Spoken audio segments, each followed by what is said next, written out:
বৃষ্টি এবং বজ্রপাত হচ্ছে, তার মধ্যে দিয়ে বাজার থেকে বের হলাম মোটরসাইকেল নিয়ে বাড়ির উদ্দেশ্যে। আমি জানতাম আমার বাড়ির পথটা খুব একটা ভালো না। সেদিন রাতটা অনেক বেশি হয়ে গিয়েছিল এবং ঝিরিঝিরি বৃষ্টি পড়ছিল। তার মধ্যেও একা একা মোটরসাইকেল নিয়ে বেরিয়ে পড়লাম বাড়ির উদ্দেশ্যে। আমি আসার পথে রাস্তায় দুই ধার দিয়ে আখ চাষ হয় এবং সামনে একটা বাজার, তার আগে একটি কবরস্থান আছে।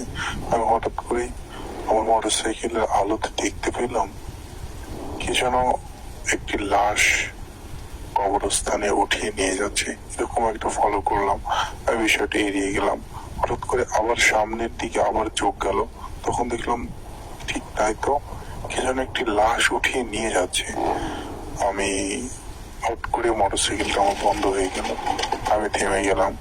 আমি দাঁড়িয়ে বিষয়টা দেখতেছিলাম।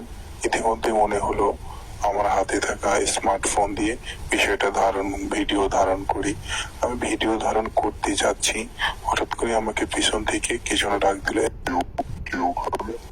আমি দেখলাম সেই বাজারের একজন সিকিউরিটি গার্ড এবং আমি বিষয়টা বললাম এবং আমাকে বললো যত দ্রুত সম্ভব তুমি এখান থেকে চলে যাও।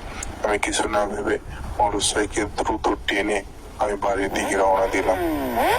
আমি কৃষি খামারটা পার হয়ে যাচ্ছি এবং সামনে আরেকটা ভয় আমার জন্য অপেক্ষা করছে। সেটা হচ্ছে সেই 200 বছরের পুরানো একটা তেঁতুল গাছ। আমি সেটার কথা চিন্তা করে গাড়ি ফুল দমে 100-তে 100 টানলাম। হঠাৎ করে আমি দেখতে পেলাম সেই তেঁতুল গাছের গোড়াতে কে যেন একটি লাশ নিয়ে বসে আছে, এক বুড়ি মহিলা। আমি বিষয়টি দেখলাম।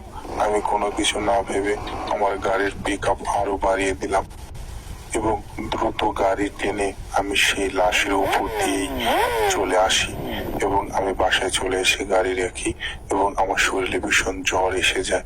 সেই জ্বর আম্মাকে বিষয়টা বলি এবং আম্মা আমাকে কিছু সেবা যত্ন করে সকালবেলায় আম্মার চাচার কাছে, সেই হুজুরের কাছে আমাকে নিয়ে যায় এবং হুজুর আমাকে কিছু দোয়া পড়ে আমাকে ফুক দিয়ে দেয় এবং বলে যে তোমার ছেলে অনেক বড় বিপদ থেকে বেঁচে গেছে, যে তার সাথে একটি ভালো জিন ছিল যা তাকে সঠিক ও সেফ ভাবে নিয়ে এসছে।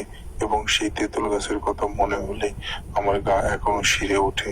সেই মর্বর কাহিনীটা, আমি সেই রাতের কাহিনীটা এখনো ভুলতে পারি না। ধন্যবাদ সবাইকে। আবারও আসবো নতুন কোনো ভৌতিক গল্প নিয়ে। আপনার সাথে যদি এরকম কোনো ভৌতিক ঘটনা ঘটে থাকে আমাদেরকে মেইল করতে পারেন voyerghor@gmail.com।